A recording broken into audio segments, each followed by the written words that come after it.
Hello, good morning, everyone, or good afternoon. We apologize for the delay in the starting time here.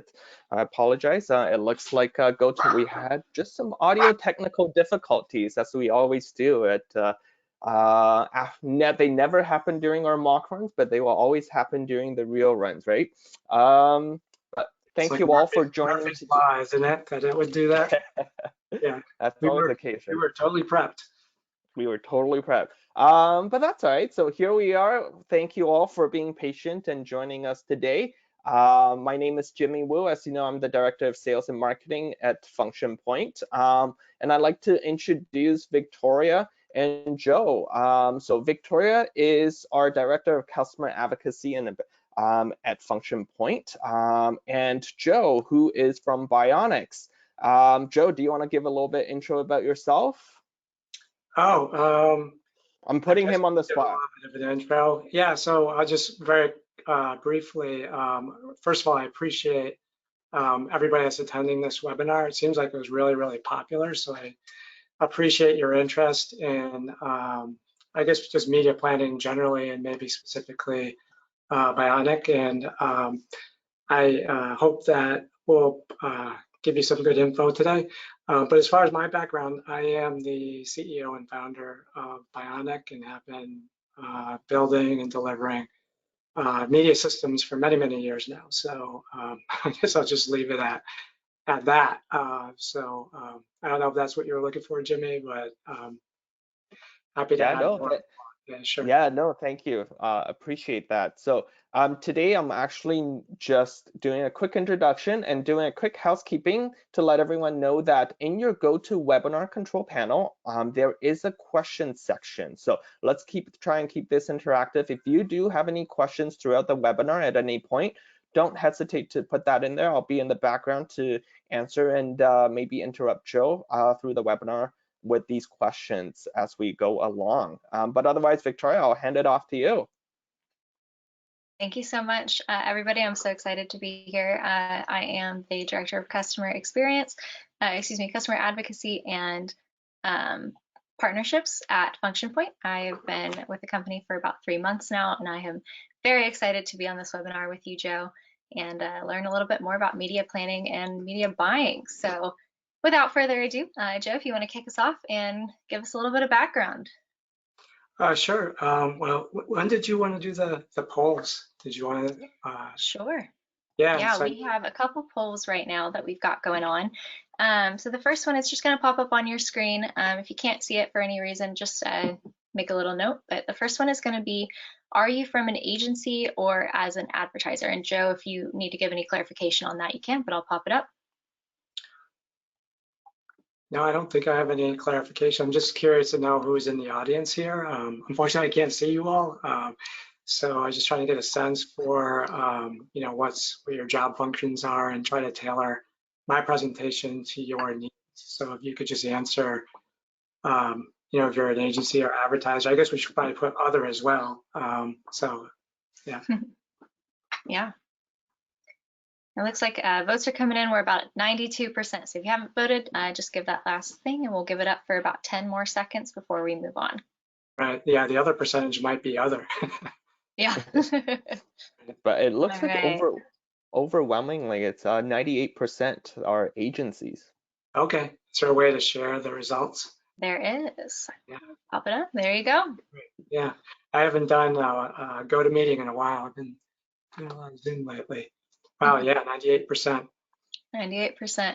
Yep. And then we've got a couple more questions for you guys. What are your job functions? Again, this is just so we can better tailor this conversation to you all. So I'm going to launch another poll talking about your job function. Are you management or an owner? Are you in accounts? Are you from creative? Are you actually the media planner and buyer for your agency? Results are coming in and this is looking good. It looks like we've got a lot of team members from accounts and project management, and then a good split between ownership and media buying. I'll share those results here shortly.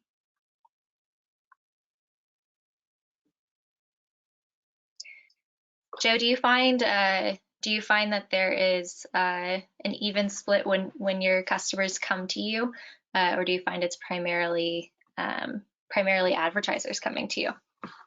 Actually, mostly, well, they're all media planner and buyers, so that's pretty much 100%. Because if they came to us and they weren't, they probably came to the wrong place. They're probably looking for a bionic leg, and we have to turn them somewhere else. But as far as the mix between agencies and advertisers, I'd say in terms of just quantities, it's mostly agencies, but more and more these days, it's advertisers that are bringing media in-house, and that's definitely a growing trend that we've been seeing. All right, there's kind of an even mix. Surprised there are more creatives here, actually. Yeah, that is surprising. We got a good mix though. That's good. Yeah. All right, and then the last question I actually want to run towards the end. So Joe, if you want to hop in and we can get started. Okay, sure. So I need to, I guess, grab presenter. So I'm gonna make myself the presenter, and then I am going to share my screen, and hopefully that looks good.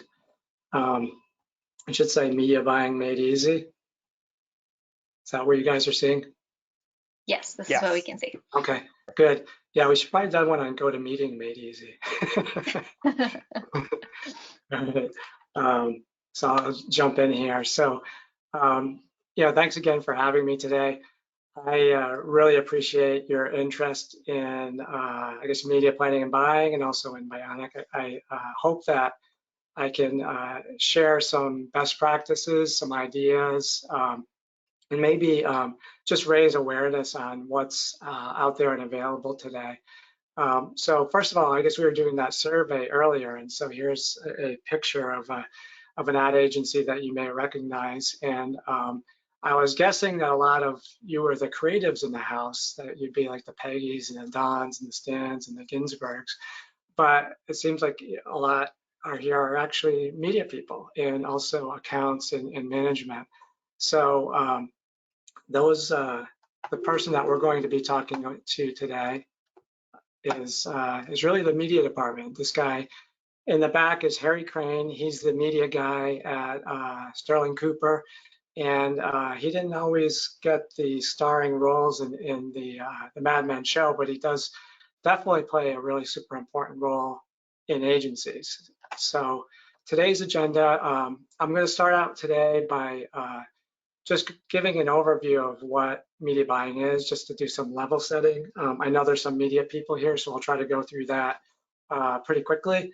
Then talk about the evolution that I've seen and others have observed over the past couple of years, because things have changed quite a bit and changed in a very rapid fashion, and it's going to continue changing even more quickly in the future, which I guess is just sort of the nature of the beast here in the agency world.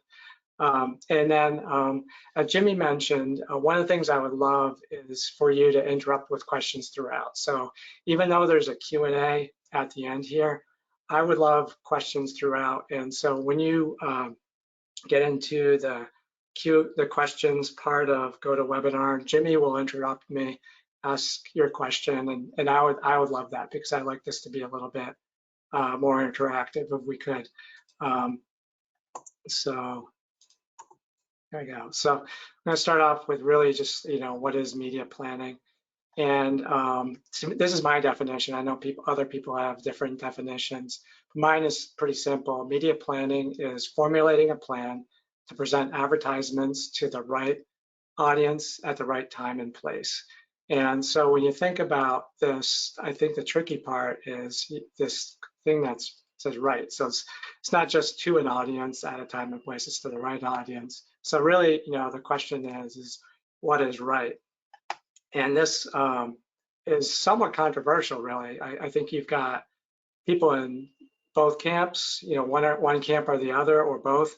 One definition of right for some of these things is you reach this audience most efficiently. So you're able to reach the most people with the most ads for the lowest price. And so efficiency is definitely part of it. Another camp here is when you define right, is it's the most effective. So maybe it's not the cheapest ads, but it's the ones that, the ads that are the placements that deliver the best returns. And so balancing these two things is one of the most challenging things when it comes to media planning and buying. So what is media buying? Which is actually like sometimes separate from media planning. And again, I have a super simplistic definition is really media buying is executing the media plan. So the definition is simple, but in practice it's really very difficult. So you might be wondering, like, what's the difference between media planning and buying? Really, I guess, somewhat the distinction's becoming, less and less as time goes on. It used to be in the old days that media planning and media buying were really two separate job functions. And so in, say, like, old school linear TV, the media planner might say, you know what, we want to get this many GRPs in this market at this cost per point. So that would be the media plan. And then when that's all approved, that would go over to the media buyer who would talk to each of the stations and negotiate prices to be able to achieve that cost per point.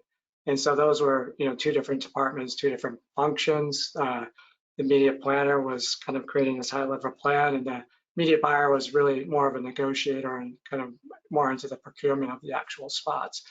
That is all kind of going away as we get into digital advertising, where those two functions are merging.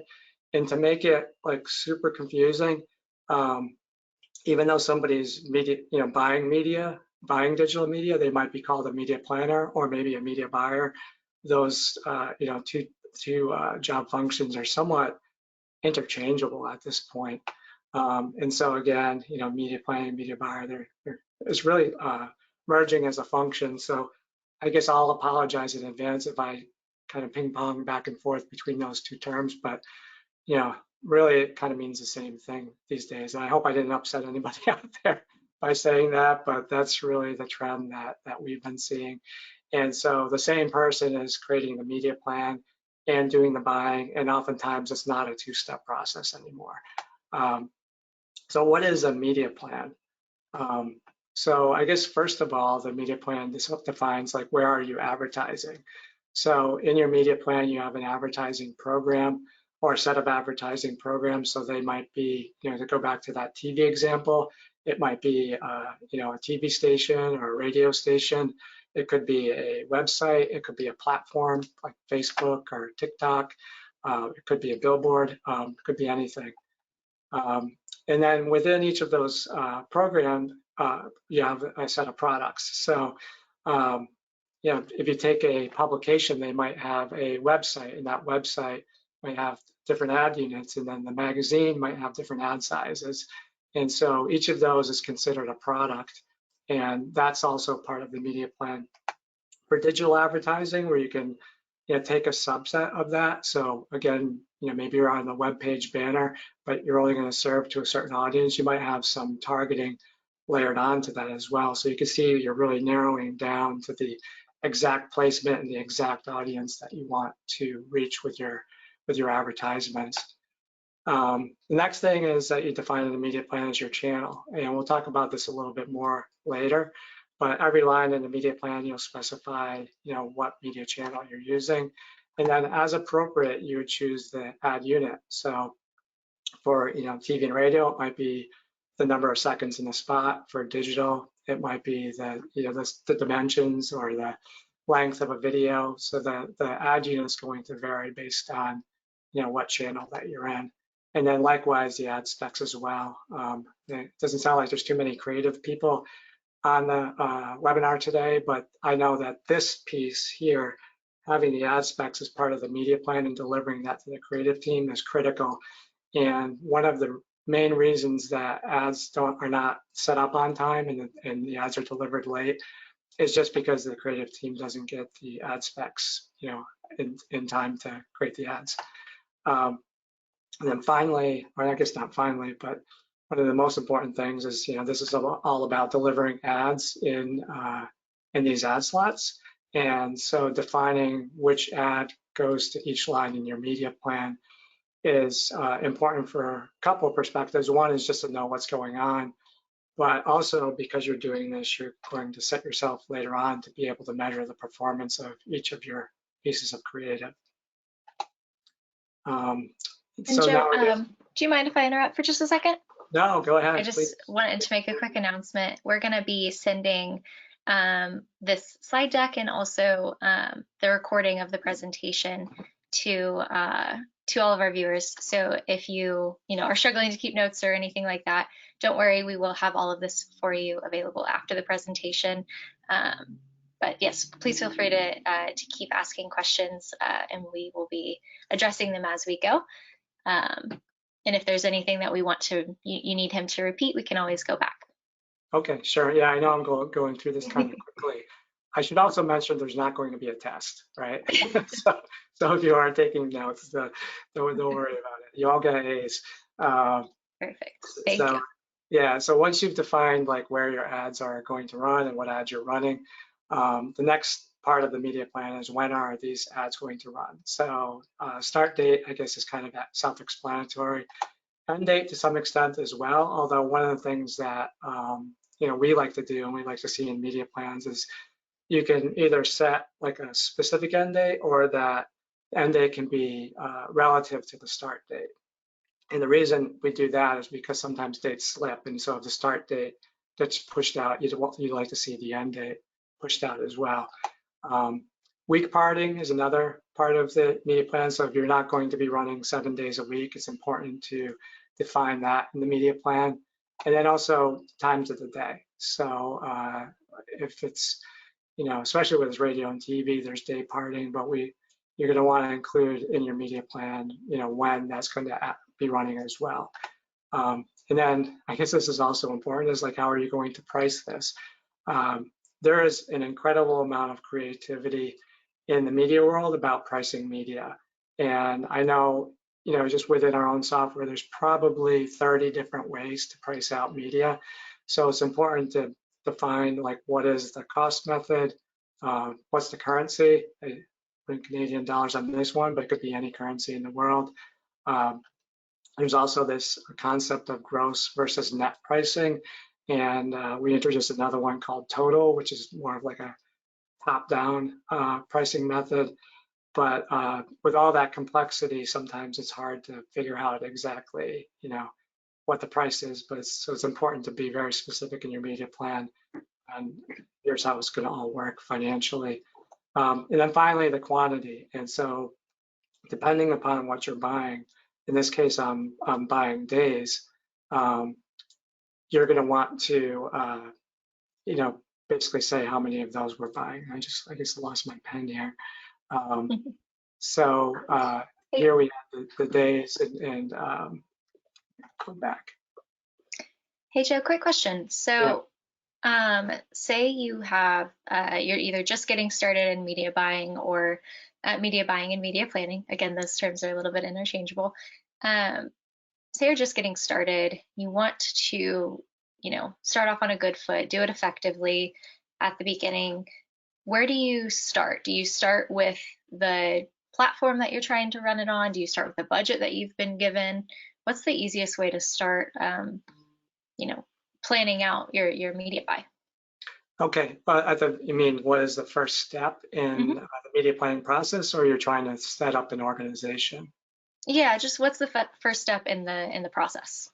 Oh, okay. Yeah, I was going to actually get to that a little bit later. If you don't mind me deferring that. Sure. Yeah, question. totally. Yeah. So sorry, I was just getting through just like the basics here, but that was part of the presentation. But that's a great question. Yeah, I'll answer that in 1 second. While we were taking a break, were there any questions that came in here? There's a couple, but I think you're going to address them in the future. So. Okay. All right. Cool. Sorry to defer that, but yeah, I knew I was just about to get to it. So the other parts of the media plan would be a breakdown of like costs by month. Oftentimes people want to see, what are our costs going to be over time, month by month, to be able to set up financial projections and budgets. And for traditional media like TV and radio, being able to see the spots by week on the calendar is important too. So some of the that's the basics of media planning. And again, happy to jump in and focus on any area that people have questions about. One of the biggest changes that we've seen really in the last, I guess like since 2015, there was some stuff that happened with the ANA, and there's been a real demand recently for transparency in media planning. And so really the question is well, where is all that money going, right? And so being able to break down your costs and present them to your clients is something that's becoming more and more important, and if you're not doing that, it's going to be a problem. So it used to be kind of a black box. Here's the gross price and here's the net price. But nowadays we want to know, particularly in digital, where there's a lot of different services that are included in the price, to be able to break that down. So, for example, here I can see, the gross price as well as the net, and then I can see a lot of other things in here. So one thing that is becoming more transparent is the agency compensation.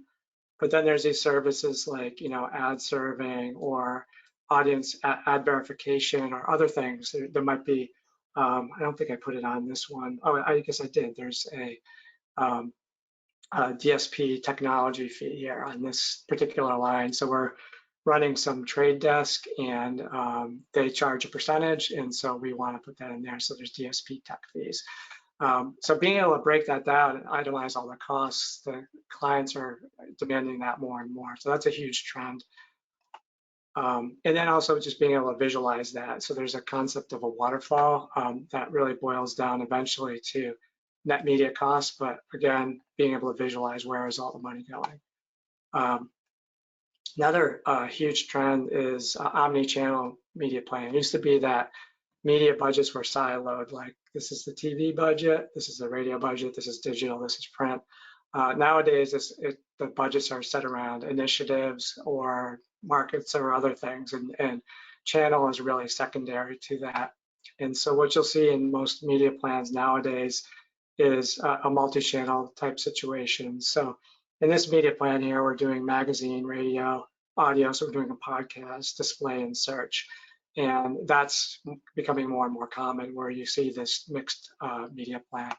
And also, usually when you go into this, you have some kind of objectives around, how much you're going to be putting into each channel, and being able to report on that and analyze it is something that your clients will expect from you. Another big change, and this is again in the last few years, is accountability. And you might say, well, yeah, media has always been like sort of accountable, but that is just gone to the next level. One of the big promises of digital is that everything is measurable, and so clients and brands have said that's great. Now now that everything's measurable, let's measure everything. And so that's kind of come back to the planning process. So if you think about it, when the ads are running, if you're measuring things like impressions and clicks and conversions, that's going to be your actual results. And so if somebody came to you and said, hey, yesterday we delivered 1 million impressions and got 5,000 clicks and 200 conversions, your next question would be like, is that good? And it really depends on what your plans were. And so in order to establish those plans, you need to do this up front and call your shots. And so media plans nowadays really include a lot of information around KPI goals, and it's important that your automation be able to help you to predict these things. Ideally, what your system will do is you put in a budget, and the system will be able to, based on past experience, say, based on that budget and based on where you're advertising, you should expect this many impressions, clicks, conversions, and whatnot. And so that is accountability, and setting those objectives up front is something that clients are expecting nowadays. Another big change, is this is mostly in mindset, is that media is not an expense to be minimized. It's not about getting the lowest cost per thousand. It's really about ROI and growth. And so really the objective of advertising is growing the business. And so that's come back to media planning as well, where before the budget is approved, I'd like for you to say upfront, how much can we expect in growth? How much can we expect in return on ad spend or ROI, depending upon whether you have a short-term or a long-term mindset. So that's a huge thing, and you should be prepared for clients to be asking for that. And then finally, I mean, this one is maybe obvious at this point, is media planning is becoming, more and more computerized.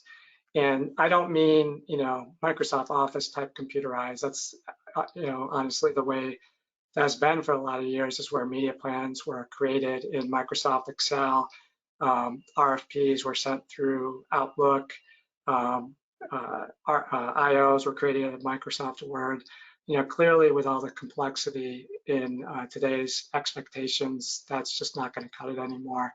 So computers, have entered the realm here, and it's not just having a computer at your fingertips. It's also about having a really good workflow that's integrated.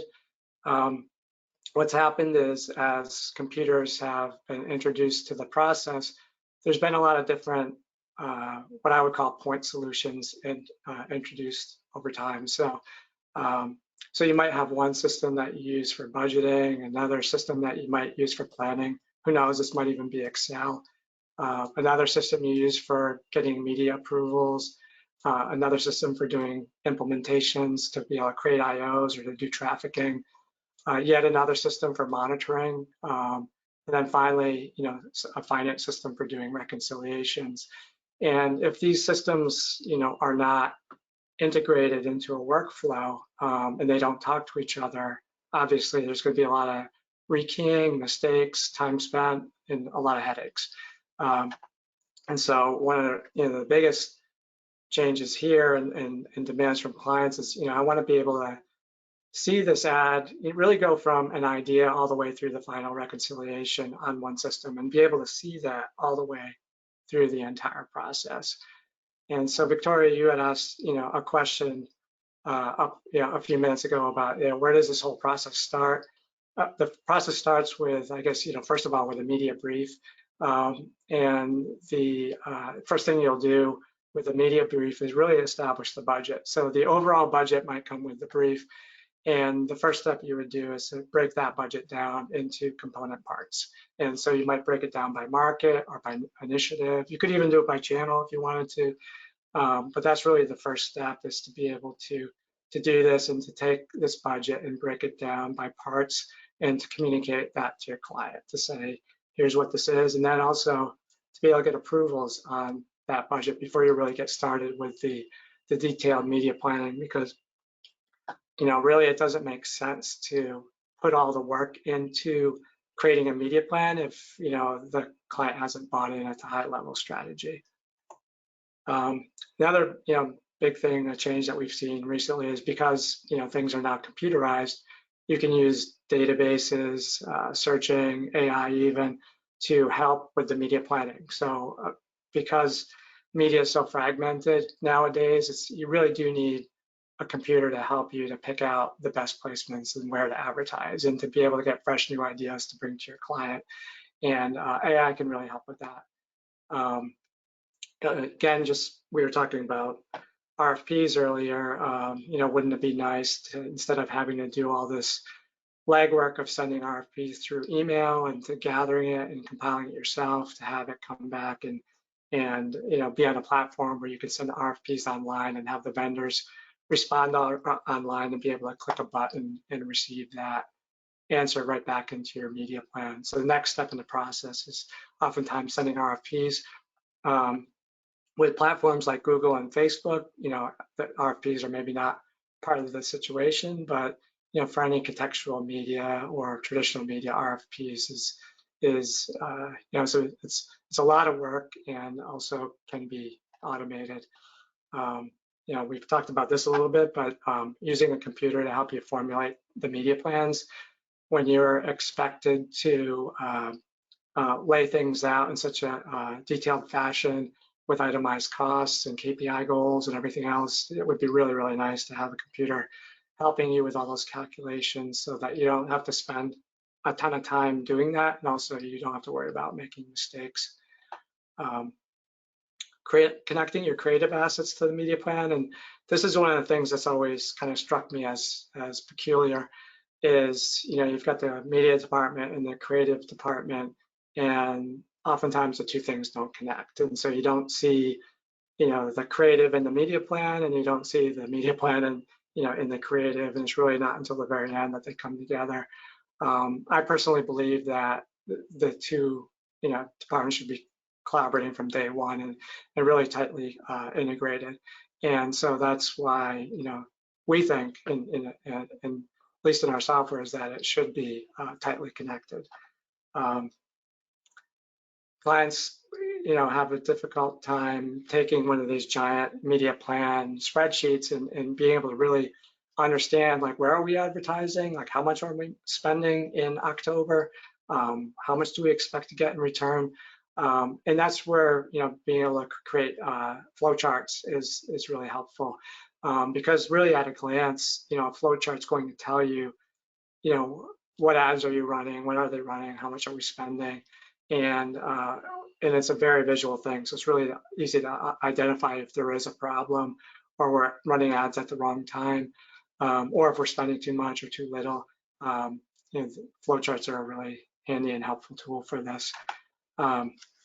Analyzing media spending patterns is something that is often hard with some of the traditional tools. So if you're using an Excel spreadsheet, it's hard to do these pivots unless you're a master of Excel.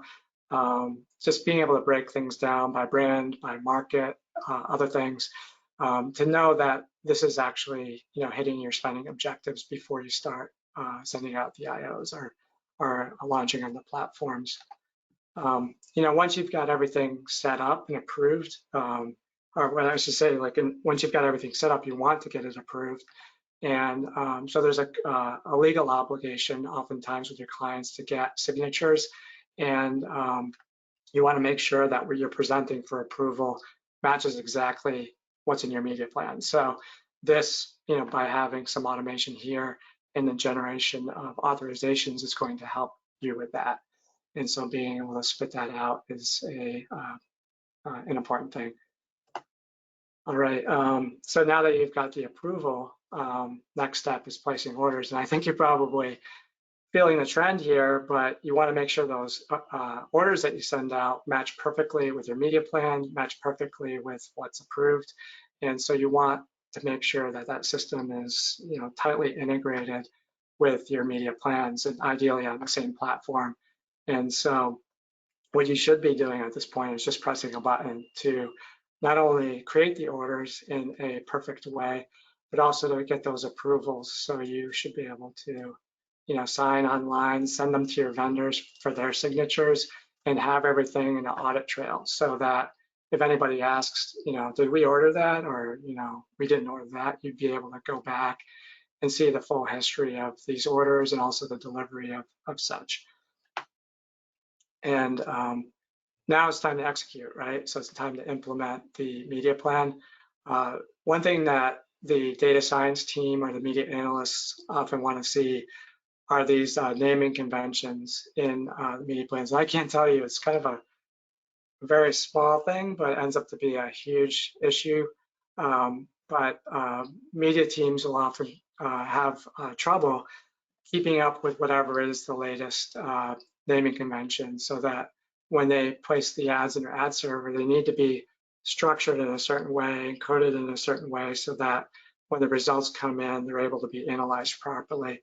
And there's, ask any operations team, this is one of their biggest headaches, is keeping this all straight. So, wouldn't it be nice if the computer just did it for you and you could just not have to worry about it and have that be perfect every time?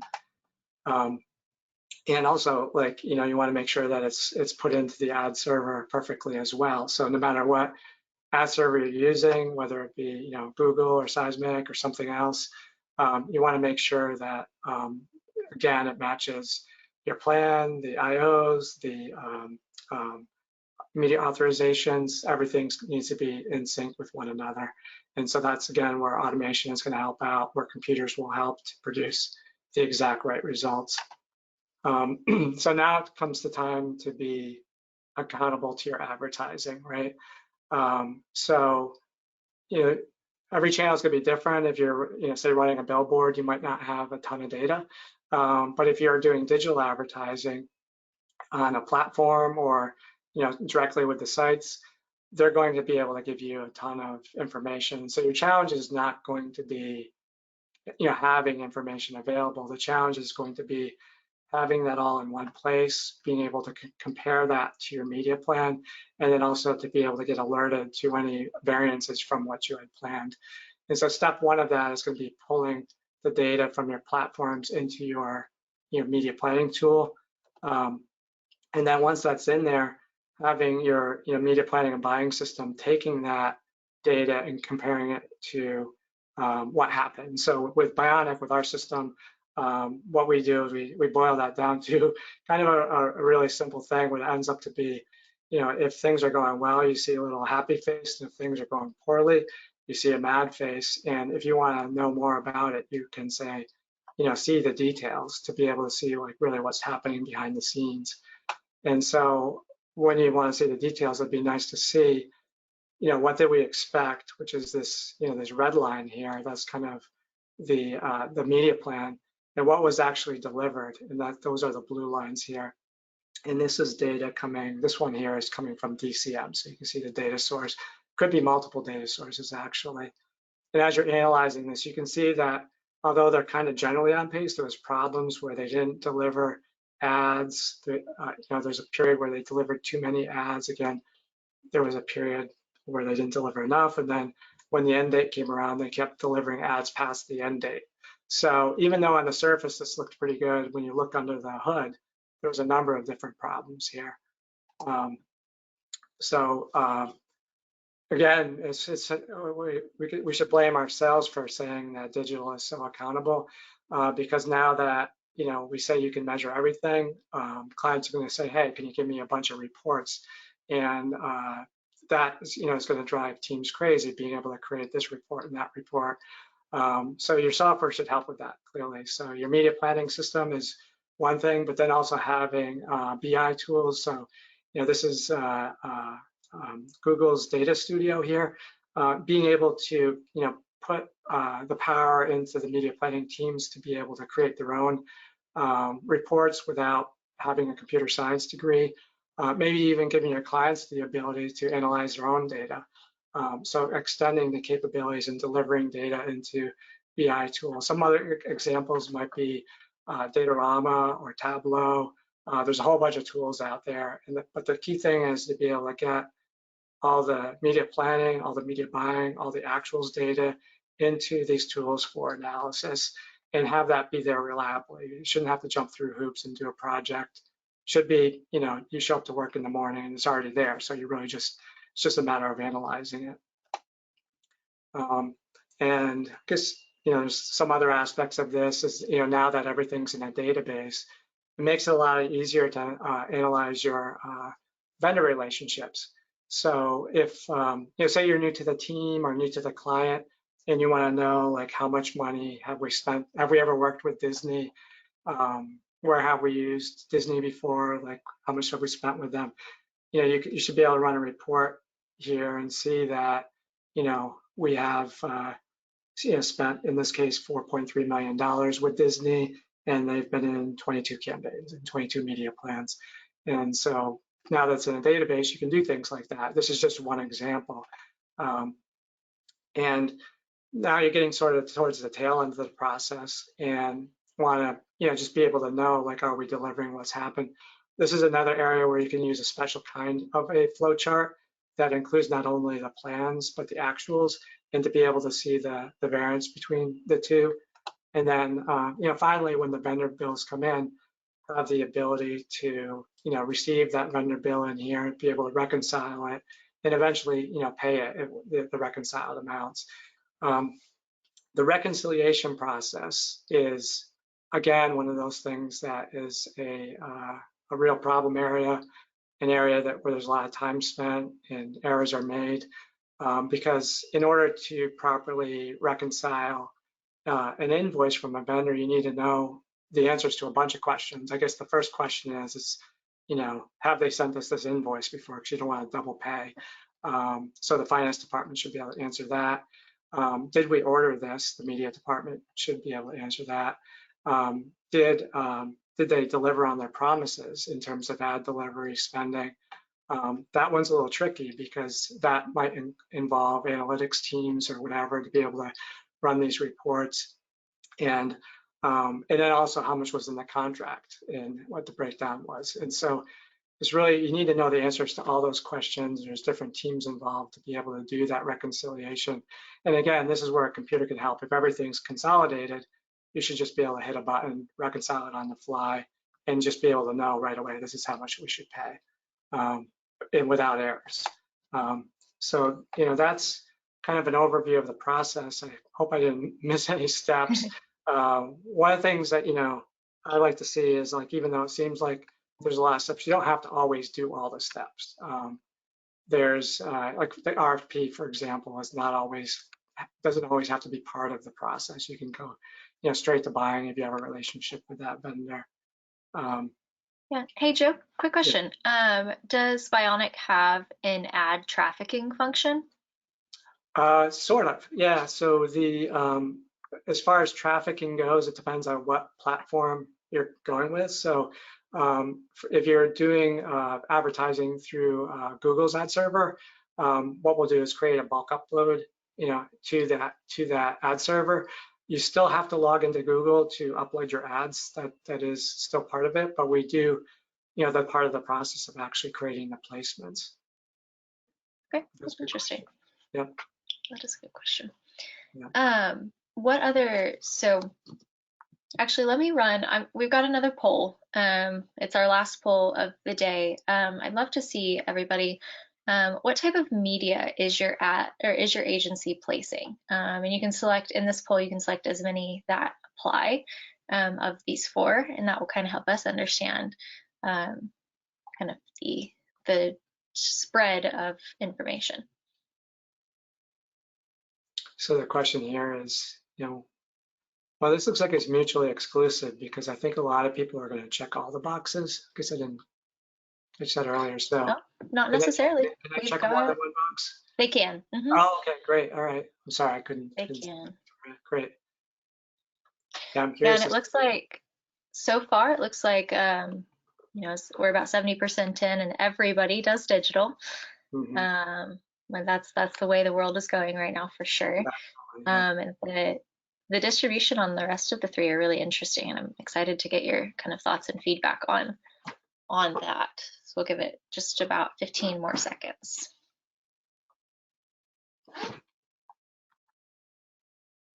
Yeah, I'll be curious to see OTT. I guess that's like CTV as well. Connected TV, yeah. Yeah, I like that you separate that out because it is it's TV, it's digital, and that is another big growing area.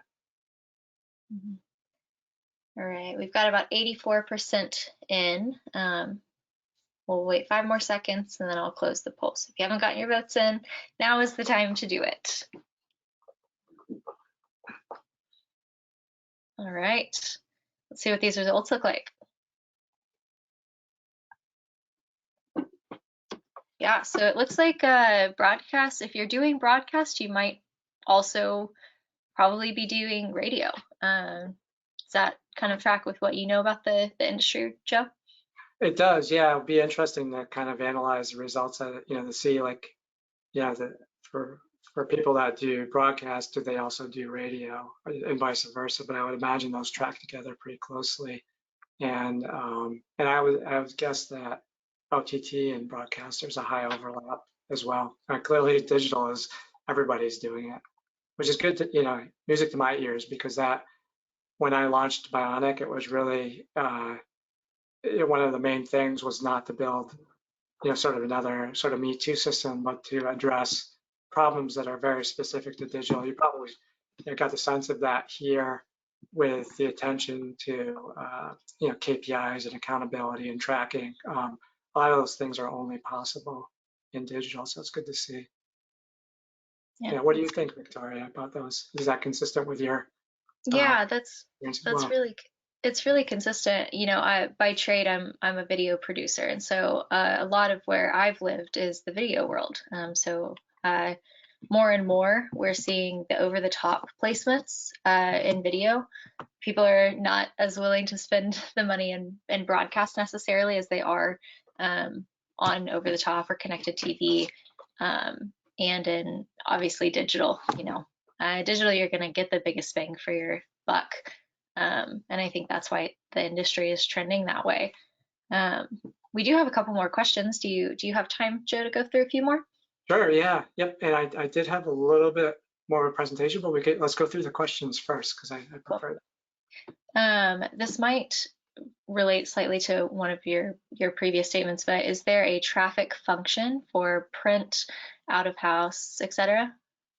Well, it depends on what you mean by traffic, but there is a function for creating orders, which would be placed with the vendors. And so it'll construct the orders, send those electronically to the vendors, and then they would be responsible for doing the placements within, like say it was magazine or print, they would be responsible for that. And then last question about trafficking so far, is there traditional print trafficking for B2C or B2B? And then we can talk about some integrations as well after. Yeah, again, that when I think about that, it's really about the ordering function, and so there's no difference between B2B and B2C. It's really placing the ads. So whoever asked that question, I would actually have a couple questions to follow it up to try to suss out like exactly what that means. But yeah, like as far as our software goes, it's used very successfully for ordering print, whether it be magazine or newspaper. There's functions built in. So newspaper has a specific pricing mechanism, or a unique one, which is cost per column inch. So that's in Bionic, and then the various ways of buying ads through magazines as well. The different ad units are all built in. So, and then as far as like the IOs, sometimes they have different charges. You may have caught earlier, there's a color charge. So you could add, whatever sorts of charges are beyond just, the media space. Yeah, perfect. All right. If you want to keep going with your presentation, we've got about 5 minutes before I want to. Okay, sure. Yeah, I was just about wrapped up here. So I guess the final point is that systems are becoming more and more integrated. And so I know a lot of you on the call here are using Function Point for doing project management and creative, and media teams use Bionic to do their jobs. And although I talked about this like fully integrated function, I don't know of any system that like does it all. That the agency would just go to one vendor with one sort of monolithic system that does everything. And then the finance team uses some finance software as well, which I just put QuickBooks on here because I know there's a lot of agencies use that, and there's like some a lot of need for integration. And so if you've got a situation where the creative team's using Function Point, the media team's using Bionic, and the finance team's using QuickBooks, question is like, how do we connect everything together? The answer is that the software should talk to each other. And so I know that Function Point has a nice integration with QuickBooks. Bionic, we have an integration with QuickBooks as well that we're just about to launch, and we're working on an integration with Function Point directly as well. And so it's, think about this almost looks like one system to you, even though there's different interfaces, if these systems are talking to each other and transmitting data back and forth, you do get the benefit of not only a best of breed system, but also the benefits of not having to key information, make mistakes, and have delays, things like that. So having a system that's integrated across systems, and so I think when you're thinking about buying systems, you should think about, is the system open? Is there an API? Does it, play nice with others? Is it available? If it's like installed on your computer behind a firewall, probably not. But if it's in the cloud with an API, the answer is yes. So I think this is an important consideration as well. And I really appreciate what Function Point has done with their software to really have a really modern, not only user interface, but also an interface that allows for computer connections as well. And I use QuickBooks as an example here, but this can be your accounting system. I don't want to make any promises for Function Point, but I know for Bionic here, we are doing a number of different accounting systems integrations, and there's so many accounting systems out there. I don't know that we'll ever do any majority of them, but for the ones that are most used in media, we certainly want to make that connection there. So I mean that's that, Victoria, as far as my presentation, and I guess I went a little bit over, so I apologize on that.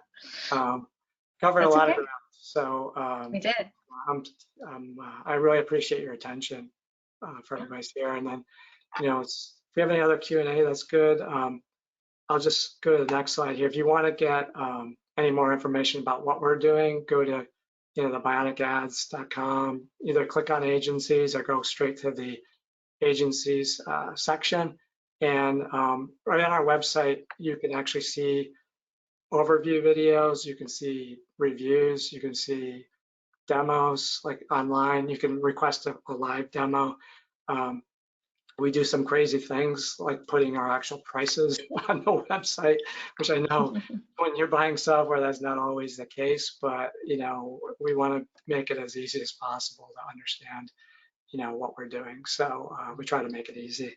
But was there any other questions? Yeah, there's just a few more. And just before we dive into the last few things, for our Function Point customers and for our friends who are maybe not using either of the systems yet, but are interested in getting started, our goal in this conversation with you, Joe, is to help support our customers in the industries that they're actively working in. And we have been having conversations with our customers about what do they need, what are some ways to support them better, to do their jobs more functionally, more productively, and more efficiently. And so for everyone that's on the call right now, this is really our goal in creating these partnerships for you all, and creating these partnerships to help support and arm you with the tools to do your job successfully. So we highly recommend you guys get in contact with Joe if you feel like the software is a good fit for you. As far as the integrations go, we are actively, working on solutions to make our systems talk to each other. And we don't quite have a timeline on that, but Joe, one of the questions was for Bionic specifically on QuickBooks integration. Is there a timeline on when that might be ready? Yeah, I think it might be Tuesday, literally. So I've been myself testing it over the last few days. It's a project that we started on a couple months ago, and it's been something that our customers have wanted to see and we wanted to do for a while. And it's awesome, I have to say. We integrate with like 50 systems already for pulling in the performance data. The thing that's really unique about it was a little bit of a technical challenge for us is the integration between Bionic and QuickBooks. Unlike with the other systems where we pull performance data, it's mostly like a batch pull of all the performance data. With QuickBooks, it's transactional in real time. So earlier I said, talked about the reconciliation process. So the vendor bill is received in Bionic and you reconcile it and press save. What's now going to happen with QuickBooks is that is going to be automatically transmitted to QuickBooks and be set up to be paid. And then when you're in QuickBooks and you say, you make a payment, so you say pay bills in the QuickBooks function, that automatically transfers back to Bionic. So it's really nice because it keeps the media team totally in sync with the finance team, and they don't have to leave their applications. The finance team can stay in QuickBooks, or like I said, we're working on other accounting integrations as well. So you stay in your system. You don't have to log into some totally different system. And for the media team, they get to stay in Bionic. And so when the vendor calls and say, hey, what's up with that bill? Why hasn't been paid yet? They can just see everything right there. They can see that it's scheduled for payment and or has been paid, whatever. And they never have to log into another system. So it's pretty amazing. I know we talked about the design and kind of envisioned it, and I'm very proud of the team. They've done a stellar job on it. But so yeah, the Awesome. question was the date. I guess I went off on a tangent. Yeah, so like we were actually like we're on the verge of releasing, so it's probably Tuesday night. But we're just doing the final, adjusting labels, things like that. Excellent. Awesome. I Well, don't know thank you. about you, Victoria, but I just want to say you can definitely hear Joe's excitement about his Bionics, his own Integration. passion there. So the Yeah. just passion in general for the industry. My gosh, you know it when you hear it. Yeah, absolutely. So we are at the top of the hour. I know there are still a few questions, but we'll definitely follow up with you separately after the webinar. Once again, this is being recorded, and we will be sending a follow-up email as always with the slide deck, the recording link, so that you guys all have access to it, as well as the contact information for Joe and the Bionics team. But otherwise, thank you all so much for joining today. Appreciate your time, and we hope you all have a good rest of the day. Thank you, everybody. Thank you, Joe. We appreciate it so much. Yeah, thanks for having me. Thank you, everyone.